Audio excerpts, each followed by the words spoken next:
गुरुदेव, आप एक अवतार हैं जो हम सब भक्तों को राह दिखा रहे हैं।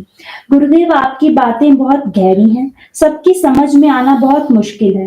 कभी-कभी आपकी बातों को कई-कई बार सुनते हैं, फिर लगता है कि अभी भी कुछ समझना बाकी है। आप जैसा दयालु कोई नहीं है।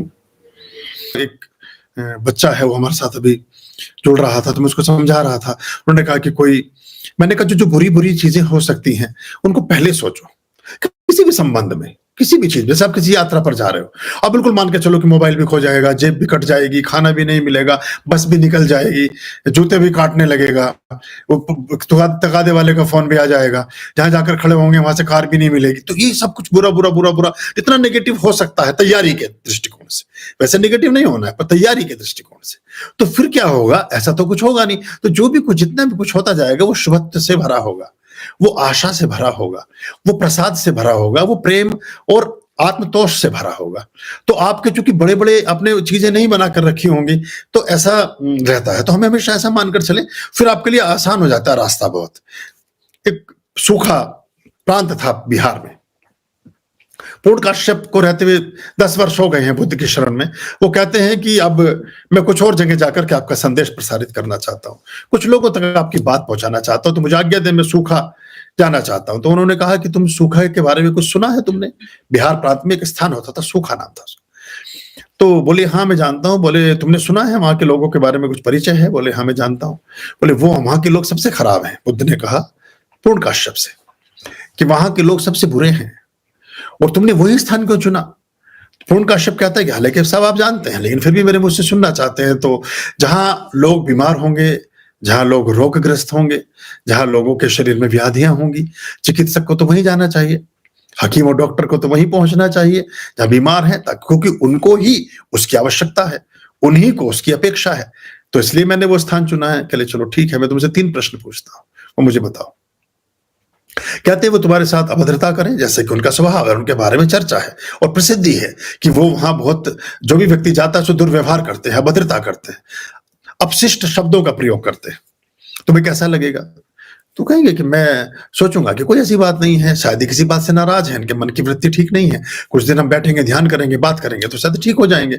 और कोई मेरे साथ इनका कोई पहला पूर्वाग्रह तो है नहीं, कोई पहला परिचय तो है नहीं, कुछ कह रहे हैं तो भावावेश होकर के कह रहे होंगे, तो ठीक है।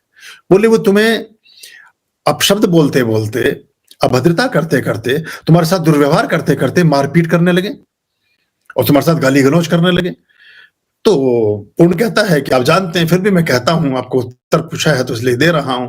मैं सोचूंगा कि सिर्फ अभद्रता ही कर रहे हैं, दुर्व्यवहार ही कर रहे हैं, सिर्फ गाली गलौज ही कर रहे हैं, इतना काफी है। कम से कम किसी तरह का शरीर को क्षति तो नहीं पहुंचा रहे हैं, इतना पर्याप्त है। इसके बाद थोड़े दिन में ठीक बातचीत, मन ठीक होंगे तो बात ठीक हो जाएगी। कहते तीसरा और अंतिम प्रश्न, फिर उसके बाद तुम जा सकोगे।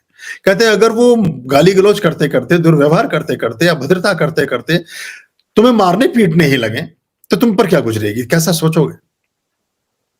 पूर्ण कहता आप जानते हैं, फिर भी पूछते हैं तो उत्तर देता हूं। गुरुओं की चर्चाएं हैं, शिष्य संबोधि को उपलब्ध शिष्य हो चुके, गुरु के समकक्ष ही हो गए हैं, उसी भाव से बात करते हैं।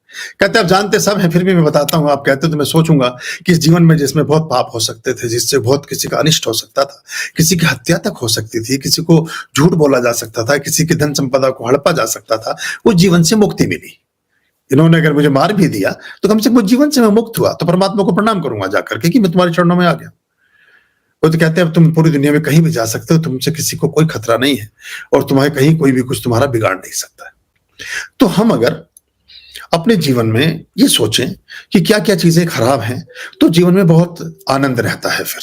और जीवन फिर जो भी कुछ मिलेगा उसी में आपको एक तसल्ली होगी, एक शांति का अनुभव होगा, एक सुख की प्रतीति होगी।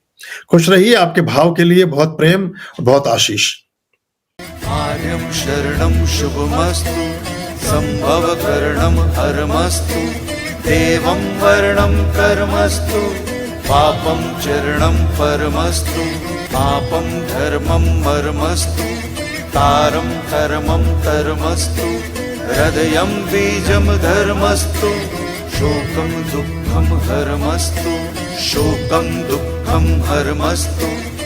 आर्यं शरणं शुभमस्तु, संभवकरणं हरमस्तु, देवं वर्णं कर्मस्तु, पापं चरणं परमस्तु पापं धर्मं मर्मस्तु तारं कर्मं कर्मस्तु हृदयं बीजं धर्मस्तु शोकं दुःखं हरमस्तु शोकं दुःखं हरमस्तु पापं धर्मं मर्मस्तु तारं कर्मं कर्मस्तु हृदयं बीजं धर्मस्तु शोकं दुःखं हरमस्तु शोकं दुःखं हरमस्तु शोकं दुःखं हरमस्तु